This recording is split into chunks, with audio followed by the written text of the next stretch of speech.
대법원에서 수상한 일이 동시에 조 대법원장은 제청을 사실상 거부하고 있습니다. 사보타지를 하는 거예요. 제청을 왜 안 할까? 그냥 정부 엿먹으라고 제청 안 할까? 본인 마음에 드는 사람이 대법관이 될 것 같지 않으니까 제청을 안 하는 거예요. 이건 그렇게밖에 볼 수가 없어요. 저는 조희대 대법원장의 스타일대로라면 99명에게 욕을 먹더라도 나는 한 명에게 옳은 지지를 받을 수 있는 판단을 하겠다. 저는 무죄로 가는 거라고 봅니다. 피고인 윤석열은 김영선의 공천과 관련하여 피고인 명태균의 부탁을 받고 장재헌을 통해 영향력을 행사했다고 판단합니다. 만약 대법원이 전원 합의체 판결을 11월 이후로 미룰 경우 확정될 수 있다는 말입니다. 조희대 대법관은 무조건 자기 편을 뽑고 싶은 거예요. 그래야 내란이고 뭐고 뭐 오세훈 씨이고 뭐고 김건희고 뭐고 자기가 살려줄 수 있는 거야. 무조건 전압으로 올려서 다수결로 밀어붙이려고. 조희대 대법원장이 다시 주목받고 있습니다. 김건희 씨 사건은 조희대 대법원장이 왜 임명 제청을 안 대법원에서 수상한 일이 동시에 벌어지고 있기 때문인데요. 조 대법원장은 지난 3월 퇴임한 노태학 전 대법관 후임을 반년 가까이 제청하지 않고 비워두고 있습니다.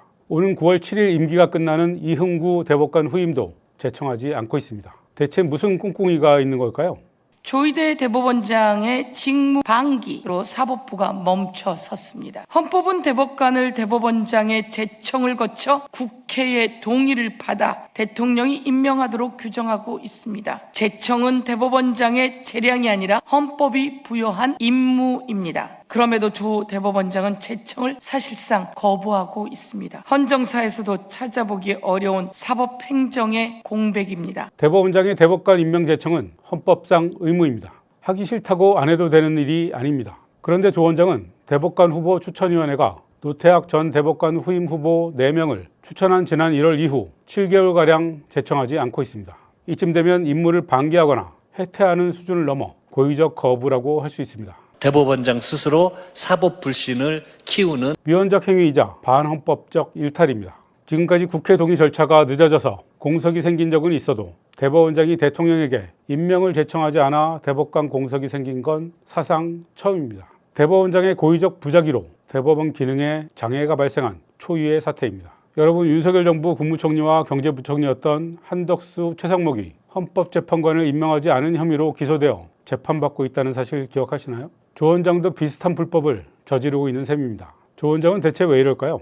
사보타지를 하는 거예요. 그러니까 그런 식으로 사보타지 하는 거에 대해서도 좀 국민적인 매서운 비판이 있어야 될 것 같습니다. 제청을 왜 안 할까? 그거 생각해 보셨어요? 제청을 왜 안 할까? 그냥 그러면 정부 엿먹으라고 제청 안 할까? 제가 예전에 청와대 있을 때 경험으로 보면 이제 후보가 4명이 추천이 됐잖아요. 그중에 자기가 시키고 싶은 사람이 한 명 딱 정해져 있어요. 근데 그 사람 제청하면 안 받아줄 것 같을 때 그럼 최대한 시간 끌면서 나중에 이제 사람들이 대법관 왜 안 채우냐, 왜 제청하느냐 이렇게 되면 대통령 입장에서도 그거에 쫓겨가지고 내가 하는 사람을 시킬 수밖에 없을 거다 라는 식의 꼼수예요 이게. 언론은 이재명 대통령과 조희대 원장이 서로 원하는 인물이 달라 제청이 지연되고 있는 것처럼 보도해 왔는데요. 하지만 저는 동의하지 않습니다. 오히려 4명의 추천 명단 중 조 원장이 원하는 후보가 없기 때문에 제청하지 않는 것 아닌가 의심합니다. 박주민 민주당 의원이 비슷한 분석을 내놓은 바 있습니다. 본인 마음에 드는 사람이 대법관이 될 것 같지 않으니까 제청을 안 하는 거예요. 이건 그렇게밖에 볼 수가 없습니다. 본인은 그냥 제청만 하면 돼요. 추천위원회에서 올라온 사람 중에 그중에 제일 괜찮은 사람 2사람을 뽑아가지고 대통령께 보내면 되는 거예요. 근데 그걸 아예 내가 마음에 드는 사람이 없다, 또는 내가 마음에 드는 사람을 대통령이 픽을 안 할 것 같다, 그런 이유 등으로 지연시키고 있는 걸 보여줘요. 어쨌든 대법원장에게는 추천된 후보 4명 중 1명을 골라 제청할 수 있는 헌법적 권한이 있습니다. 설령 청와대와 의견 조율에 실패했다고 해도 조 원장은 본인이 원하는 후보를 제청하면 됩니다. 그러면 공은 청와대로 넘어갑니다. 이재명 대통령이 제청된 후보가 마음에 들지 않아 임명을 미룬다면 여론의 화살은 이 대통령을 향할 겁니다. 조 원장이 위헌적 부작위라는 비난을 감수하면서까지 제청을 하지 않을 이유가 없는 겁니다. 이게 제가 기성 언론들의 분석이 틀렸다고 생각하는 근거입니다. 조 원장이 대법관 제청을 거부하는 이유는 추천 명단에 조 원장 본인이 원하는 인물이 없기 때문이지 청와대와 의견이 달라서가 아니라는 말씀입니다. 노태학 전 대법관 후임 제청을 반년가량 미룬 사이 이흥구 대법관의 임기 종료도 하루하루 다가오고 있습니다. 대법관 추천위원회는 지난 4일 역시 4명의 후보를 대법원장에게 추천했습니다. 조 원장은 이날 추천위원들을 만난 자리에서 의미심장한 말을 남겼습니다. 지난번에 좋은 추천을 해주셨는데 아직 마무리를 지지 못해서 너무 죄송합니다. 앞으로 합쳐서 다 열심히 잘 해보겠습니다. 노태학 전 대법관과 이흥구 대법관 후임을 동시에 제청하겠다는 뜻으로 들리지 않습니까? 언론은 이른바 1+1 동시 제청 방안을 보도하고 있습니다. 대법관 자리가 2개이니 이재명 대통령과 조희대 원장이 한 명씩 나눠 갖자는 건데요. 애초부터 이러려고 노태학 전 대법관 후임을 제청하지 않고 7개월을 버틴 것 아니냐는 비판이 나옵니다. 만약 이 보도가 사실이라면 대법원장이 이렇게 정치적으로 행동해도 되는 것인지 묻지 않을 수 없습니다. 누구보다 엄정하게 중립을 지켜야 할 대법원장이 자신의 정치적 신념을 관철하기 위해 거래를 시도하려 한다는 의심을 받는 사실 자체가 부적절합니다. 그런데 이상합니다. 두 번째 추천을 받은 지 열흘이 지나도록 조 원장은 또 아무 말이 없습니다. 혹시 대법관 자리 2석을 비워두겠다는 생각일까요? 조 원장 퇴임은 내년 6월입니다. 원래 대법원장 임기는 6년으로 2029년 12월까지 할 수 있지만 법관 정량 규정이 있어서 만 70살이 되는 내년 6월 퇴임하는 겁니다. 설마 퇴임 전까지 제청을 안 하려는 걸까요? 대법관 정원은 대법원장 포함 14명입니다. 노태학 전 대법관 퇴임 후 대법관 13명 중 문재인 전 대통령이 임명한 대법관은 이흥구, 천대엽, 오경미 대법관 3명에 불과합니다. 이흥구 대법관이 퇴임하면 2명 남습니다. 나머지 10명이 모두 윤석열 대통령 시절 임명된 대법관들입니다. 이재명 공직선거법 사건을 초고속으로 유죄 취지 파기환송한 다수 의견 명단과 일치합니다. 조 원장은 퇴임 전까지 이 체제를 유지하고 싶은 걸까요? 이 체제를 유지해서 뭘 하고 싶은 걸까요? 혹시 퇴임 전에 윤석열 내란 관련 재판을 뒤집을 생각을 하는 걸까요? 대법원이 최근 김건희 씨와 한덕수 전 국무총리, 이상민 전 행정안전부 장관의 상고심 재판을 전원합의체에 잇따라 회부했죠. 조희대 대법원장이 재판장이 되어 직접 판결을 주도하겠다는 겁니다. 국민의힘 관계자는 김건희 씨 재판에 대해 이렇게 전망합니다. 지금 이 대한민국 현재 정치 상황에서 김건희 씨 재판에 대해서 유죄를 내리는 게 마음이 편할까요? 무죄를 때리는 게 마음이 편할까요? 유죄 때리는 게 마음이 편하죠. 김건희 씨에 대한 대법원 판단이 윤석열 전 대통령도 마찬가지고 오세훈 시장도 마찬가지고 명태균 씨와 관련된 모든 사안의 핵심이 되는 원칙이에요. 이 원칙을 바로 세운다는 거거든요. 저는 조희대 대법원장의 스타일대로라면은 99명에게 욕을 먹더라도 나는 한 명에게 옳은 지지를 받을 수 있는 판단을 하겠다. 저는 무죄로 가는 거라고 봅니다. 이와 달리 유죄 취지 파기환송 가능성을 전망하는 의견도 있습니다. 김건희 사건은 대법원에서 애초에는 이미 판결문이 적혀있는 상태였거든요. 사실상 하루 전이라면 거의 적혀져 있는 상태일 텐데 연기를 해줬다는 거는 결론을 바꾸려고 했을 가능성이 높겠다. 기존 결정하고 다른 바꿀 가능성이 있다. 그러니까 연기했을 가능성이 저는 매우 높다고 보고, 그렇다면은 결국 무죄로 봤던 거 아니냐, 대법원도. 원래는 네네, 김건희 씨에 대해서 윤석열 씨 사건하고는 별개로 후보 당사자도 아니고 정치인이 아니기 때문에 정치자금법에 적용 대상이 되느냐, 되려면은 윤석열과 공모사실이 증명이 돼야 되는데 공모사실까지 입증됐다고 보기가 힘들지 않을까, 그런 취지로 했다가 일단은 연기를 하면서 한 번 더 숙고하자. 김건희 씨 상고심은 도이치모터스 주가 조작과 통일교 금품 수수, 명태균 여론조사를 병합한 재판입니다. 1심에서 우인성 판사가 대부분 무죄 판결을 내려서 충격을 준 바 있죠. 2심에선 징역 4년으로 올려치긴 했지만 명태균 여론조사 무상 제공 혐의에 대해선 원심 무죄 판결을 유지했습니다. 그런데 변수가 발생합니다. 7월 13일 이진관 부장판사가 윤석열 전 대통령에게 징역 2년을 선고한 겁니다. 명태균 여론조사 무상 제공 혐의에 대한 1, 2심 무죄 판결을 뒤집은 겁니다. 여론조사 관련 계약서가 없다는 등의 황당한 이유를 댔던 1심 우인성 재판부와 이를 그대로 추인한 2심 신종호 재판부의 비상식적인 판결을 조목조목 논리적으로 반박합니다. 윤석열 부부가 지출했어야 하는 여론조사 비용을 명 씨가 대신 부담했으므로 정치자금 기부에 해당한다고 판단한 것입니다. 특히 1, 2심은 김건희 씨가 정치인이 아니므로 정치자금법의 대상이 아니라고 판단했지만 이진관 재판부는 김건희 씨가 공동정범에 해당한다고 판시했습니다. 어느 쪽이 상식에 부합합니까? 당연히 이진관 판사 쪽 아닌가요? 재벌 면세점의 협찬을 받아 명품 의류를 90% 할인된 가격에 구매한 의혹을 받았던 김인택 부장판사 기억하시죠? 이 판사도 수원지법으로 옮기기 전에 명태균 여론조사 재판의 한 줄기를 맡았었는데요. 김영선 전 의원과 명태균 씨의 정치자금법 위반 혐의에 무죄를 선고했습니다.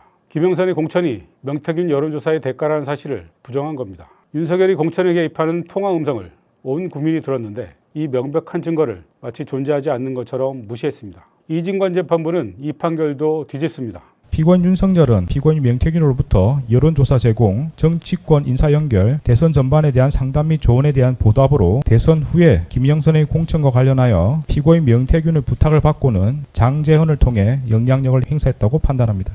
오세훈 서울시장 1심 재판도 한몫을 합니다. 7월 22일 서울중앙지법 형사 22부가 명태균 씨로부터 여론조사를 무상으로 받고 후원자를 통해 비용을 대납하게 한 혐의로 오 시장에게 벌금 1,000만 원을 선고했는데요. 조형우 부장판사는 실형을 선고하지는 않았지만 죄질이 좋지 않습니다. 오 시장의 죄질이 나쁘다고 반복적으로 질책했습니다.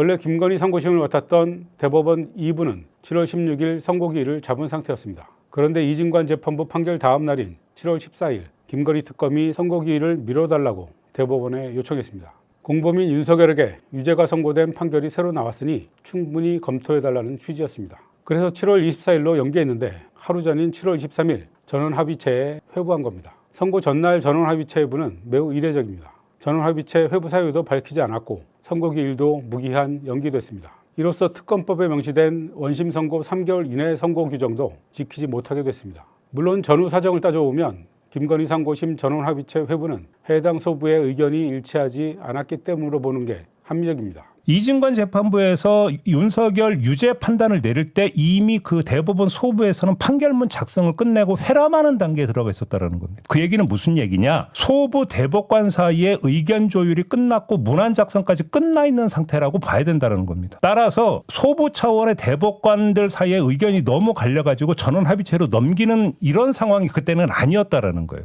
그러면 무슨 이야기냐? 이진관 재판부의 윤석열 유죄 판결이 결국 결정적인 영향을 미쳐가지고 대법관 사이의 의견 차이를 확 넓혀버렸다.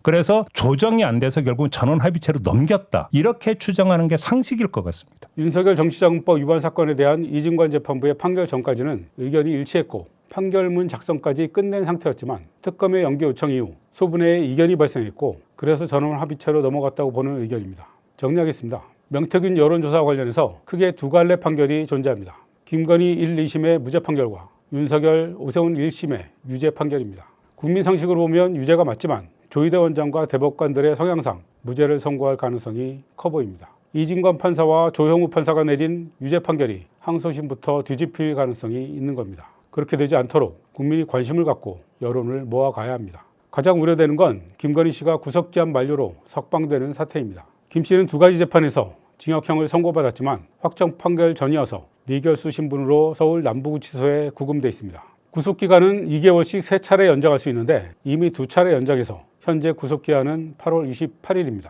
한 차례 더 연장해도 10월 말이면 만기입니다. 만약 대법원이 전원합의체 판결을 11월 이후로 미룰 경우 석방될 수도 있다는 말입니다. 조희대 원장이 김건희를 구하기 위해 총대를 맬지 지켜봐야겠습니다. 매간매직 2심 선고기일이 9월 22일로 잡혀있는데요. 이 재판에서 법정 구속을 할지도 모르겠습니다. 어찌됐든 국가를 존망의 위기에 처하게 했던 파렴치한 범죄자가 거리를 활보하는 일만은 막아야 하지 않겠습니까? 김건희 상고심과 달리 한덕수 이상민 상고심은 특검의 반대에도 불구하고 전원합의체에 회부됐습니다. 전원합의체 회부를 원한 한덕수 이상민 피고인의 요청을 대법원이 받아들인 모양새입니다. 이번엔 대법원이 전원합의체 회부 이유를 밝혔는데요. 국민적 관심도가 매우 높고 역사적으로 사법적 평가가 필요하며 두 피고인이 공범관계여서 함께 심리할 필요가 있다는 겁니다. 한마디로 중요한 사건이니까 전원합의체로 판결하겠다는 말입니다. 한덕수 전 총리는 1심에서 이진관 재판부가 징역 23년을 선고하고 법정 구속했죠. 그런데 2심에서 징역 15년으로 깎아졌습니다.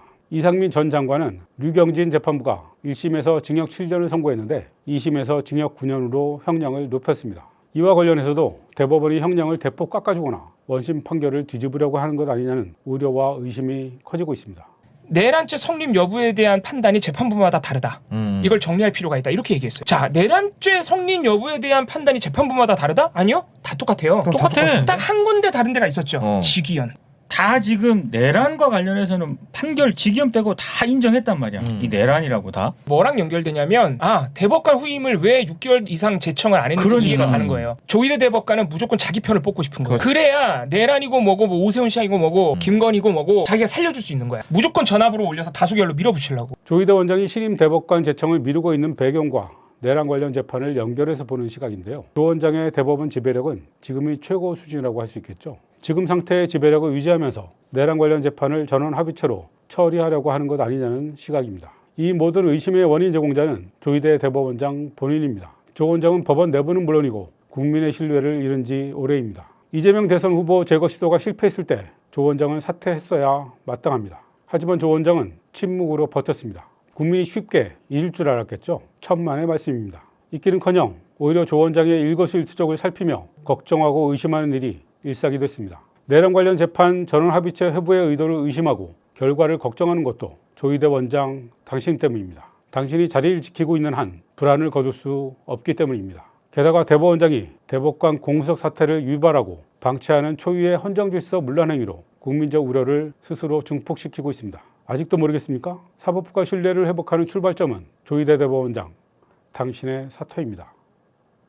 지금까지 논설이었습니다.